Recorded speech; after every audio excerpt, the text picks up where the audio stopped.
बच्चों आज अपन projectile motion की स्टडी करेंगे।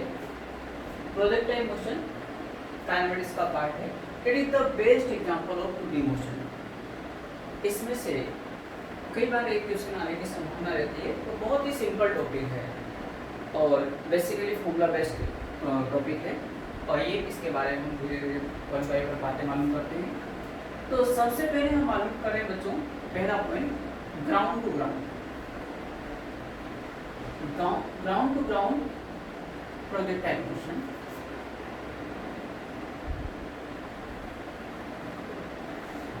इसके अंदर जैसे कि हम किसी बॉडी को हॉरिजॉन्टल से कुछ एंगल बनाते हुए प्रोजेक्ट करते हैं, फेंक देते हैं, ठीक बात है क्या? जैसे बॉल को, स्टोन को, पत्थर को और कई लोग बम को प्रोजेक्ट कर देते हैं, ठीक है। हॉरिजॉन्टल से एंगल कुछ बनाते हुए, तो जिस बॉडी को प्रोजेक्ट करते हैं उस बॉडी को प्रोजेक्टाइल बोलते हैं और उसके मोशन को प्रोजेक्टाइल मोशन। और ये motion under the influence of the gravitation field only.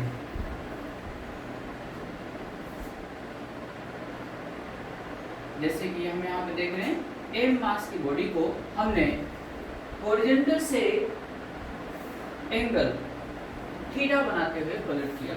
This angle is theta. इस एंगल को बोलते हैं एंगल ऑफ प्रोजेक्शन। क्या बोलते हैं? Angle of projection. इस एंगल की वैल्यू, थीटा की वैल्यू 0 डिग्री नहीं होनी चाहिए,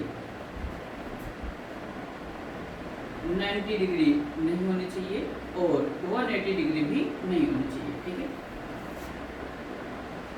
और किसी भी एंगल पे हम प्रोजेक्ट कर सकते हैं। तो बच्चों यहाँ पर जिस बॉडी को प्रोजेक्ट किया है, एम मास की बॉडी है ये नहीं, इसी को प्रोजेक्टाइल बोलते हैं।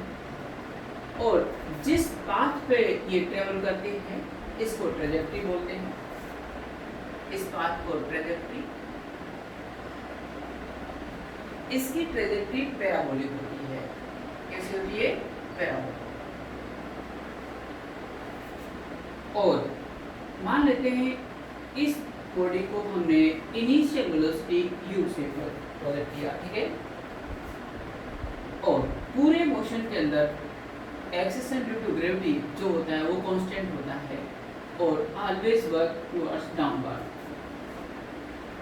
डाउनवर्ड। इसकी डायरेक्शन और वैल्यू हर जगह कांस्टेंट होती है, ठीक है। u के बच्चों जिस वेलोसिटी से हमने प्रोजेक्ट किया है वो इनिशियल वेलोसिटी है, मतलब एट t = 0 पर, मतलब ओ पॉइंट पर हमने इस बॉडी को वेलोसिटी दी है u। इसका हॉरिजॉन्टल डायरेक्शन में हम कंपोनेंट लेते हैं इस तरह डायरेक्शन में, जिसको ux बोल रहे हैं, u cos theta. Vertical direction में इसका कंपोनेंट होता है uy, जिसे हम बोलते हैं u sin theta. Horizontal direction में कोई फोर्स नहीं लगता, no force acting in the direction, horizontal direction, so we can say fx is equal to 0, force in x direction, or you can say horizontal direction is 0, और fx को मैं लिख सकता हूँ m into ax is equal to 0।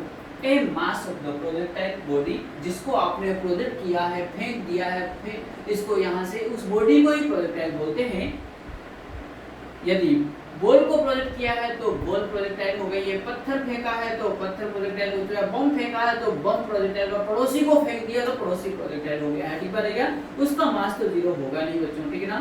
ax की value क्या हो गई? 0। So we can say acceleration in horizontal direction is always 0। ax की वैल्यू 0 होगी, यानी acceleration in this direction, horizontal direction is always 0। ax की वैल्यू 0 होने का मतलब there is no change in the velocity in the x direction और horizontal direction. इस direction में वेलोसिटी में कोई चेंजेस नहीं होता है, ये अपन ने मालूम कर लिया, ठीक है।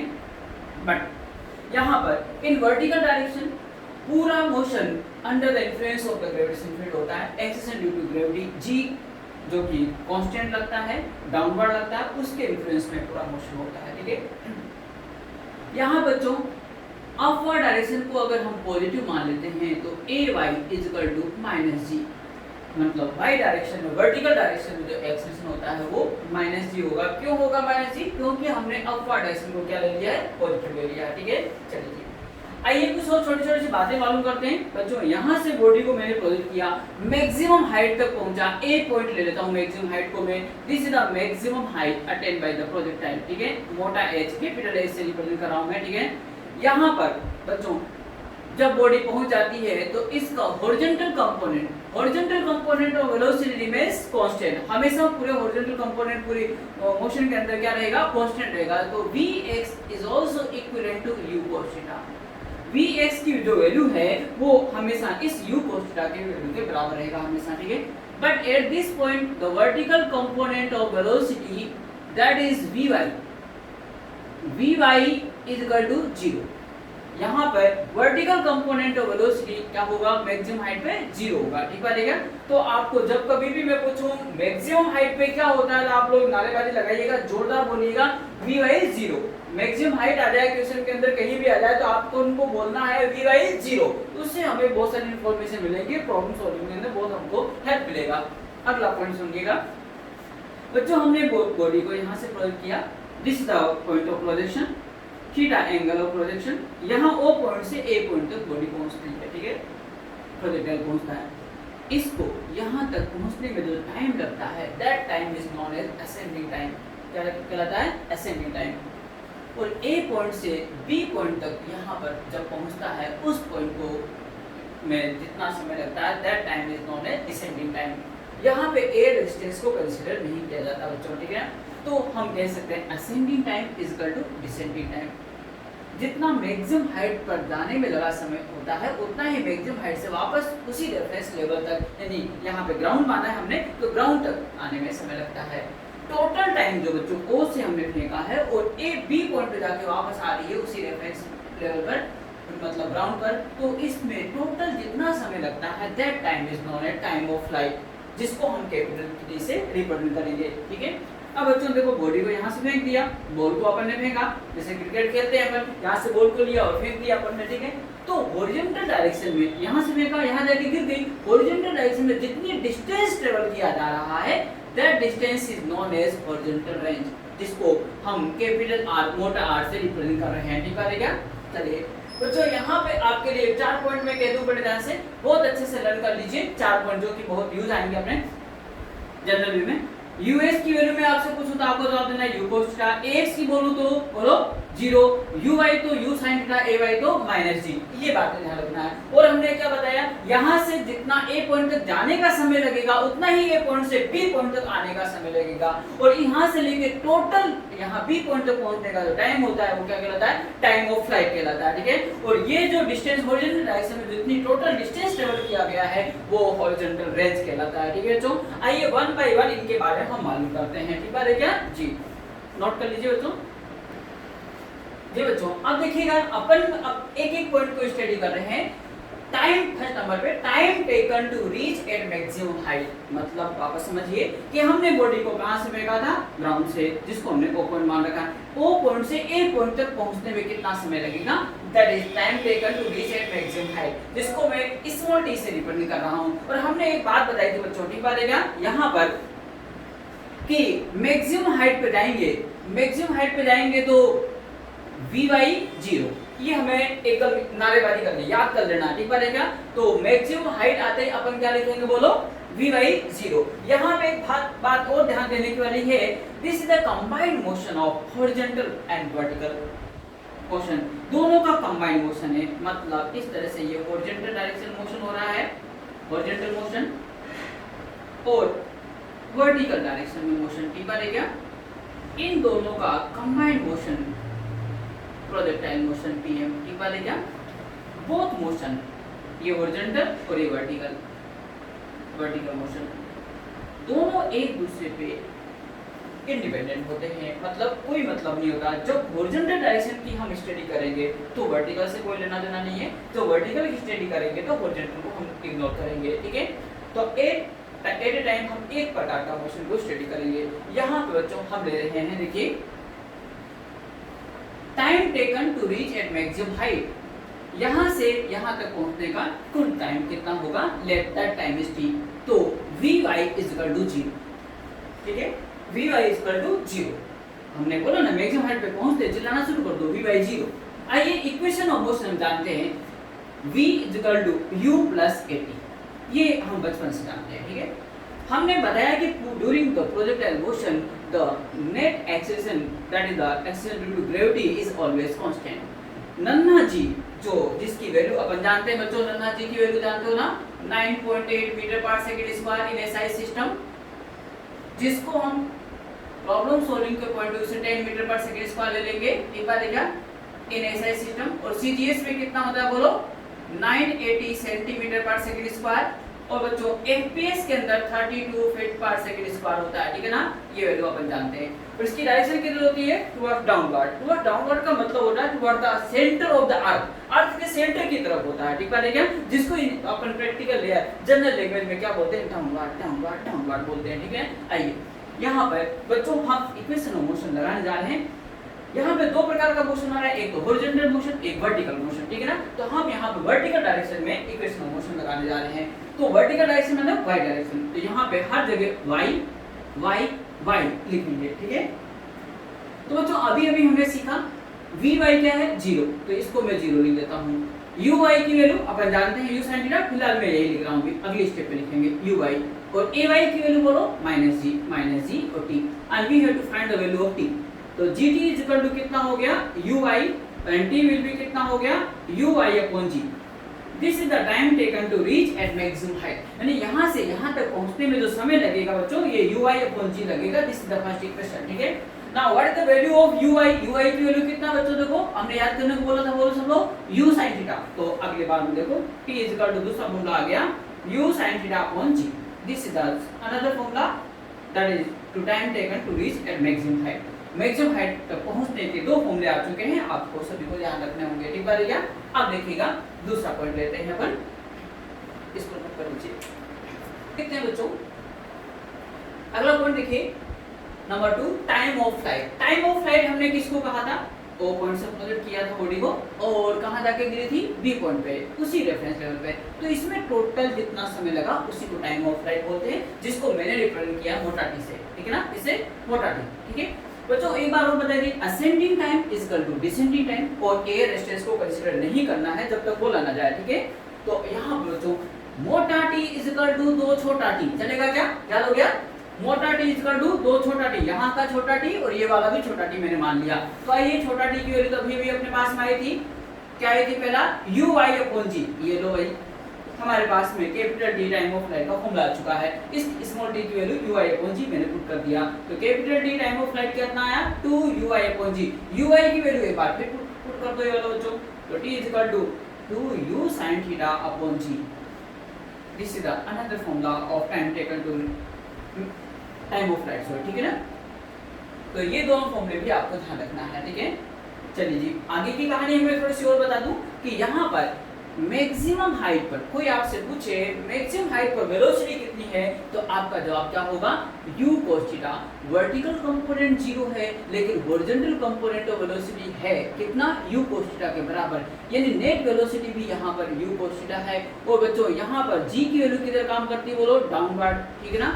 और कोई आपसे पूछ ले कि मैक्सिमम हाइट पर वेलोसिटी और g के बीच में एंगल कितना है, तो आपका जवाब होगा 90 डिग्री, ठीक है क्या, कितना होगा 90 डिग्री। यानी ड्यूरिंग द प्रोजेक्टाइल मोशन, पूरी प्रोजेक्टाइल मोशन के अंदर एक ही पॉइंट ऐसा होता है जहां पर वेलोसिटी और g, नन्हा g के बीच में एंगल 90 डिग्री होता है। वह पॉइंट होता है कौन सा, मैक्सिमम हाइट का। कौन सा होता है बच्चों, मैक्सिमम हाइट का। चलिए जी तो आइए आगे की कहानी करते हैं, नंबर 3, क्योंकि मैक्सिमम हाइट की कहानी मालूम करते हैं।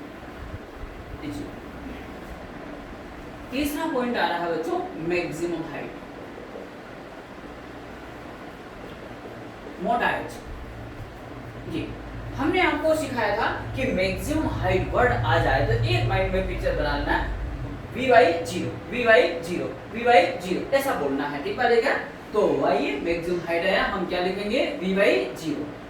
अब हम थर्ड इक्वेशन यूज कर रहे हैं बच्चों, कौन सी, third equation, v square is equal to u square plus twice s। और इक्वेशन ऑफ मोशन हम वर्टिकल डायरेक्शन लगा रहे हैं, इसलिए यहाँ पर भी y, यहाँ पर भी y, यहाँ पर भी y, यहाँ पर भी y, समझ में आई। आइए आगे देखते हैं, vy की वैल्यू क्या लिखोगे, 0, यू वाई स्क्वायर अपनी जगह है बच्चों, और ए वाई की वैल्यू कितना -g, तो -2g एस वाई कितना होगा, वर्टिकल डिस्प्लेसमेंट जो कि क्या होगा h के बराबर होगा, दिस इज एस वाई, ठीक है। तो यहाँ पे h लिख दीजिए मैक्सिमम हाइट, तो h इक्वल टू कितना हो गया u i square upon 2g, this is the first formula of maximum height attend by the projectile. U i की वैल्यू भी आप जानते हैं, यू आई की वैल्यू क्या लिख दोगे, u sin थीटा, तो u square sin square theta upon 2g, this is the second question. दोनों ही फॉर्मूले आपके स्क्रीन पे आ चुके हैं, ठीक है। यहाँ बच्चों दो फॉर्मूले आपके time taken to reach at maximum height, दो फॉर्मूले टाइम ऑफ फ्लाइट के और दो ही फॉर्मूले मैक्सिमम हाइट के प्राप्त हो चुके हैं। सभी फॉर्मूले आपको लर्न रखने हैं, ठीक है, please note down. Now next point बच्चों हॉरिजॉन्टल रेंज, किसकी बात कर रहा हूँ, हॉरिजॉन्टल रेंज की। हॉरिजॉन्टल रेंज अपन ने स्टार्टिंग बोला था कि यहाँ की बॉडी को यहाँ से प्रोजेक्ट किया और जाके ग्राउंड पे यहाँ पे आके गिर चुकी है, और इस हॉरिजॉन्टल डायरेक्शन में कितना डिस्टेंस ट्रेवल किया, ये वाला ठीक बात है क्या, और इसे ही हम क्या बोलते हैं हॉरिजॉन्टल रेंज। तो बच्चों हॉरिजॉन्टल रेंज क्या है, एक प्रकार का डिस्टेंस है during time of flight, horizontal direction में जितना डिस्टेंस ट्रेवल किया गया है बच्चों वो है। तो इसके लिए ux इधर वेलोसिटी कितना है ux है, और यहाँ से यहाँ तक जो पहुँचने में टाइम लगा है बच्चों वो टाइम ऑफ फ्लाइट लगा है, तो वही बच्चों ux into T, speed into time. क्यों, क्योंकि यहाँ इस डायरेक्शन में एक्सेलरेशन क्या है 0 है, ठीक है ना। जब एक्सेलरेशन 0 होता है तो आप डायरेक्ट इस फॉर्मूले को यूज कर सकते हैं, स्पीड इंटू टाइम, ठीक है। तो बच्चों यहाँ पे बड़े ही इंपॉर्टेंट फॉर्मूले आ रहे हैं आपके स्क्रीन पर, ux और capital T time of flight मोटा टी, ठीक है क्या, जिसको आप फॉर्मूला आपने याद कर रखा है 2ui अपॉन g, और इस दोनों को कंबाइन करेंगे थोड़ा सा 2ux ui upon g, this is मोटा r, मोटा r बोले तो हॉरिजॉन्टल रेंज। बच्चों ये फॉर्मूला तुरंत याद कर लीजिए। अब ux और ui की वैल्यू हम पुट कर रहे हैं, r is equal to 2, us की वैल्यू क्या है u cos थीटा, ui की वैल्यू क्या है u sin थीटा अपॉन बोलिए g। इनको थोड़ा सोल्व करेंगे तो r इज इक्वल टू क्या आ रहा है बोलो, u square u into you square 2 sin theta cos theta upon g। तो बच्चों 2 sin theta cos theta trigonometry में अपन जानते हैं कितना होता है sin 2 थीटा के बराबर होता है ये वाला, ठीक है। तो नेक्स्ट स्टेप आप लिख दीजिए r is equal to u square sin 2 theta upon g, this is the another formula of horizontal range. तो दो फॉर्मूले आपको मिल चुके हैं, इस यहाँ पर भी r के दो फॉर्मूले हैं, नंबर 1 और नंबर 2, दोनों ही इंपॉर्टेंट है, दोनों पे बेस्ट क्वेश्चंस आएंगे, आगे अपन सोल्व करेंगे तो पता पड़ेगा, दोनों ही आपको याद रखना है, ठीक है ना। तो प्लीज इसको भी नोट कर लीजिए। स्पेशल नोट की बात करते हैं, अभी अभी हमने मालूम किए r के दो फॉर्मूले हॉरिजॉन्टल रेंज के 2ux ui अपॉन g, और दूसरा फॉर्मूला आपके पास में आया था r is equal to u square sin 2 theta upon g। अब छोटी सी बात, स्पेशल नोट नंबर 1 लेते हैं, if theta is equal to 45 degree, अगर हमने किसी बॉडी को, बॉल को, प्रोजेक्टाइल को, पत्थर को, बम को, पड़ोसी को कितना 45 डिग्री पे प्रोजेक्ट कर दिया इस तरह से, ठीक है। तो थीटा की वैल्यू 45 हो गई है, r इज इक्वल टू क्या हो गया u square sin 2 into 45 upon g, sin 90 की वैल्यू 1 होती है बच्चों, so you can say r is equal to u square upon g, this is the maximum horizontal range. Maximum horizontal range है ये बच्चों, maximum horizontal range is obtained at angle 45 degree, ठीक है। यदि हमें किसी बॉडी को, किसी बॉल को, किसी भी बॉडी को हॉरिजॉन्टली 45 डिग्री पे प्रोजेक्ट कर दिया जाए तो उसके द्वारा बच्चों मैक्सिमम हॉरिजॉन्टल रेंज प्राप्त होगी, ठीक है। यही कारण है जो गेम्स होते हैं ओलंपियाड्स वगैरह, ठीक है ना, जेवलिन थ्रो, डिस्क थ्रो, टिकाडोसी थ्रो, जो कोई फेंकना फेंको तो ठीक है क्या, तो मैक्सिमम हॉरिजॉन्टल रेंज अगर प्राप्त करना हो, ठीक है, तो वो खिलाड़ी अपने हाथों की प्रैक्टिस 45 डिग्री पे करते हैं, 45 डिग्री पे इसी तरह से प्रैक्टिस करते हैं। क्यों? क्योंकि अगर 45 डिग्री उन्होंने फेंका तो रेंज क्या मिलेगी मैक्सिमम, ये रेंज क्या मिलेगी मैक्सिमम। अगर ये मैक्सिमम होगी हो सकता है उनको मेडल शेड्यूल मिल जाए, गोल्ड मेडल, सिल्वर मेडल, जो भी मिलना हो मिल जाए, ठीक है क्या। इसलिए ऐसा करते हैं, ठीक है। आइए नेक्स्ट कहानी हम स्पेशल नोट नंबर 2 की करते हैं। तो ये देखिए,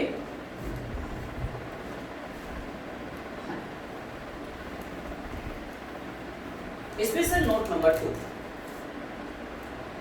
एक बार वापस रेंज की बात कर रहा हूं, u square sine 2 theta upon g. अगर हमने एंगल ऑफ प्रोजेक्शन थीटा लिया है हॉरिजॉन्टल से और इनिशियल वेलोसिटी u है, तो रेंज का फॉर्मूला ये रहा। लेकिन कहां से ऐसा हो जाए, थीटा एंगल पे ना प्रोजेक्ट करके हमने 90 डिग्री माइनस थीटा पर प्रोजेक्ट कर दिया, ठीक है।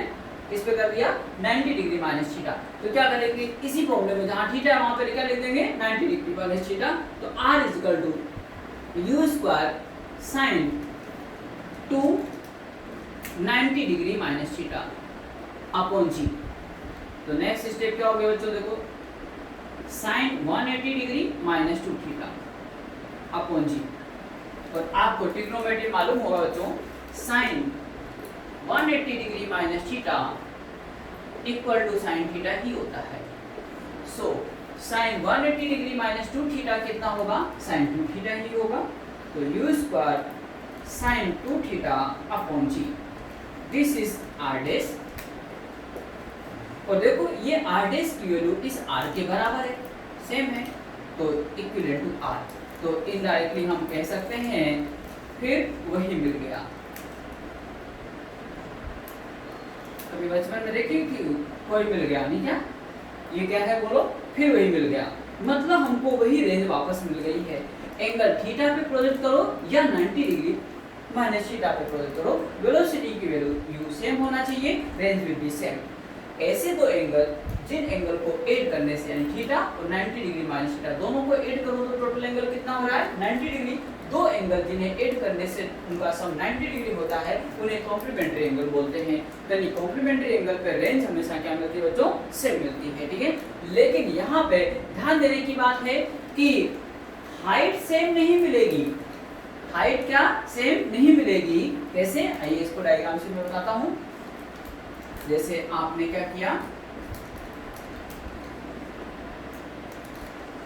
एंगल थीटा पे प्रोजेक्ट किया ये, तो रेंज r मिलेगी, लीजिए।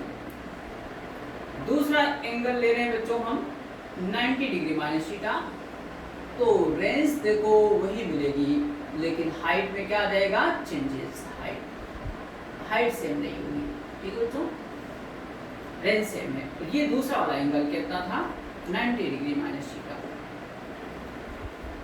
यहाँ पे to be same range, same range के लिए एक कंडीशन बताता हूँ कि दो एंगल ऐसे कौन से हों जिन पे रेंज सेम मिलेगी। तो बता चुके हैं, एक तो थीटा एंगल होना चाहिए, दूसरा 90 डिग्री माइनस थीटा होना चाहिए, यानी दोनों एंगल का सम क्या होना चाहिए, 90 डिग्री हो जाना चाहिए। तो आइए इस पे स्पेशल नोट नंबर 3 लिखते हैं बच्चों, जो कि प्रॉब्लम सॉल्विंग में काफी यूजफुल रहेगा, ठीक है। देखिए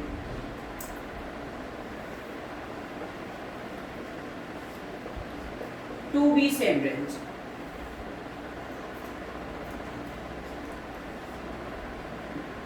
यहाँ पे u को सेम माना गया है, ध्यान रखना बच्चों, ठीक है, लेकिन एंगल चेंज कर दिए गए हैं। हम एक टेबल बनाते हैं आपके लिए, ले पहला एंगल थीटा 1, दूसरा थीटा 2। तो पहला एंगल अगर मैंने थीटा लिया तो दूसरा कितना होना चाहिए, 90 डिग्री माइनस थीटा होना चाहिए। दोनों एंगल पे आप देखोगे, प्रोजेक्ट करोगे तो रेंज क्या मिलेगी, सेम। पहला एंगल मान लेते हैं 30 डिग्री, तो दूसरा कितना होना चाहिए बोलो, 90 में से माइनस कर दो, कितना, 60 डिग्री। और दूसरा कंडीशन, इन दोनों को सम करो, ऐड करो, जोड़ो तो 90 डिग्री हो जाना चाहिए, ठीक है। तो यहाँ बच्चों या इन दोनों एंगल पर भी रेंज सेम मिलेगी। अगर मैं कह दूं 37 डिग्री फर्स्ट एंगल है, दूसरा कितना होना चाहिए, 53 डिग्री, क्योंकि दोनों का एंगल कितना होना चाहिए, 90 डिग्री। अगर मैं कह दूं 45 डिग्री प्लस अल्फा एंगल है फर्स्ट एंगल, तो दूसरा कौन सा एंगल होना चाहिए, 45 डिग्री माइनस अल्फा होना चाहिए, क्योंकि इन दोनों का सम कितना हो जाना चाहिए, 90 डिग्री होना चाहिए। और ये क्वेश्चन बच्चों नीट में आपके पूछा हुआ है, ठीक बात है क्या, जी हाँ।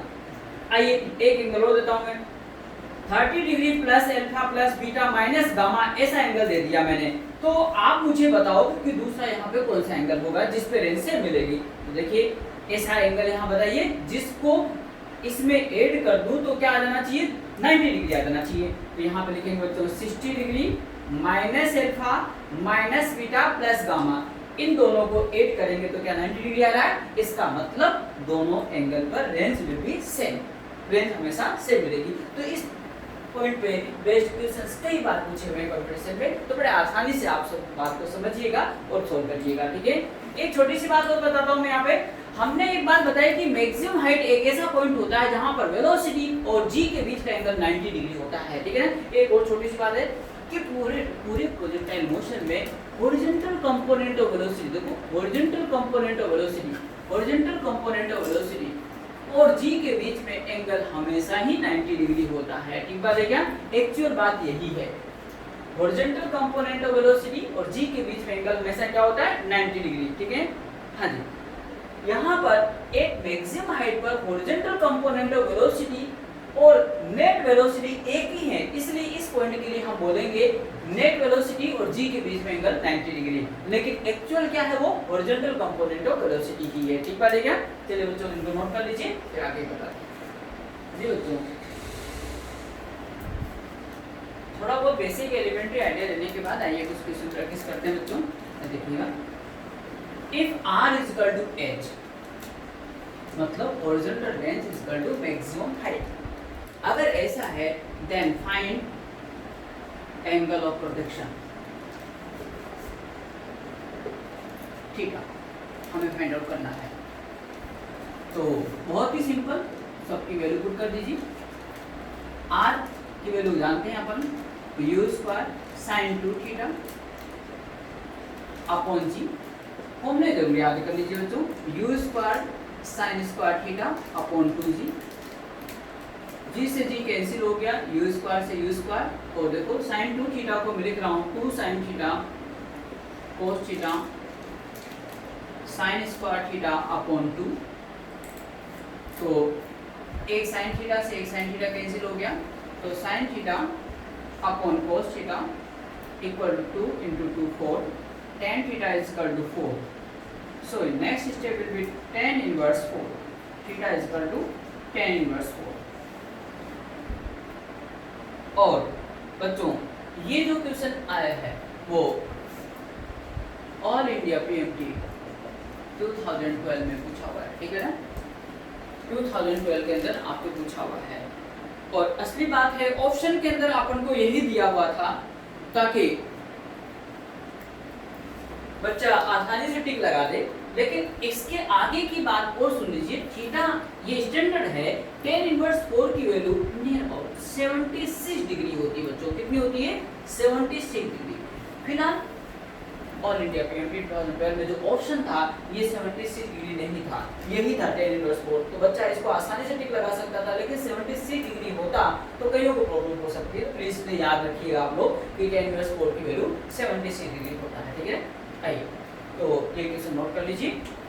देखिएगा आगे एक क्वेश्चन तो अपन ये किया, अब मैं एक स्टैंडर्ड क्वेश्चन क्रिएट कर रहा हूँ आपके लिए, बना रहा हूँ। स्टैंडर्ड क्वेश्चन का मतलब आप जानते हैं कि उस क्वेश्चन को भी ध्यान रखिए और उसके सॉल्यूशन को ऐसे स्टैंडर्ड रिजल्ट की तरह हम ध्यान रखेंगे, तो उस पे बेस्ड उस टाइप के क्वेश्चन हम बहुत जल्दी से कर पाएंगे और हमारा एग्जाम में समय बचेगा। कैसे, आइए देखिए, मैं स्टैंडर्ड क्वेश्चन आपको बता रहा हूँ।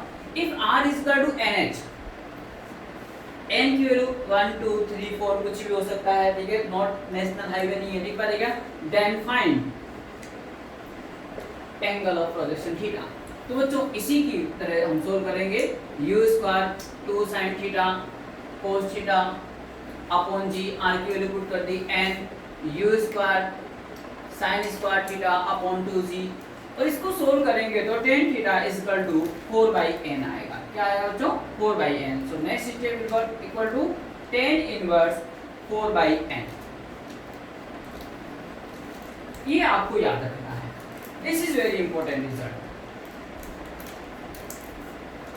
कैसे, देखिए इसी फॉर्मूले से हम पहले वाले क्वेश्चन को बिना पेन चलाए करते हैं, ठीक है, तो अपन को लगेगा कि समय बच रहा है हमारा। देखो नीट में आया क्वेश्चन बता चुके हैं, r is equal to h, यहाँ n के स्थान पे कौन है 1, कुछ नहीं होता तो 1 होता है, ठीक है ना। तो n की वैल्यू कितनी हो गई 1 हो गई, तो ये देखो r is equal to nh, n की वैल्यू 1, इसी फॉर्मूले में n की वैल्यू लिख दीजिए, कितना लिखेंगे 1, तो theta is equal to tan inverse 4, direct आपके पास आंसर आ गया, बिना पेन चलाए आप टिक लगा सकते हो, ठीक है। आइए इसी बेस एक क्वेश्चन और करवाता हूं मैं, आपको जवाब देना है बिना पेन चलाए, कोशिश कीजिएगा। If r is equal to 3h, then find angle of projection theta. तो theta is equal to बोलो tan inverse 4 by n. n की वैल्यू कितनी है बच्चों? 3. तो यहाँ पे 3 लिख दो. tan inverse 4 by 3 कितने डिग्री का एंगल होता है बोलो? 53 डिग्री. कितना? 53 डिग्री. एंगल ऑफ प्रोजेक्शन कितना देखो? 53 डिग्री आ गया. हमारा कम से कम समय में ये डाउट जो बच्चों को होता है वो बिना पेन चलाए हम सॉल्व कर सकते हैं. और करिए.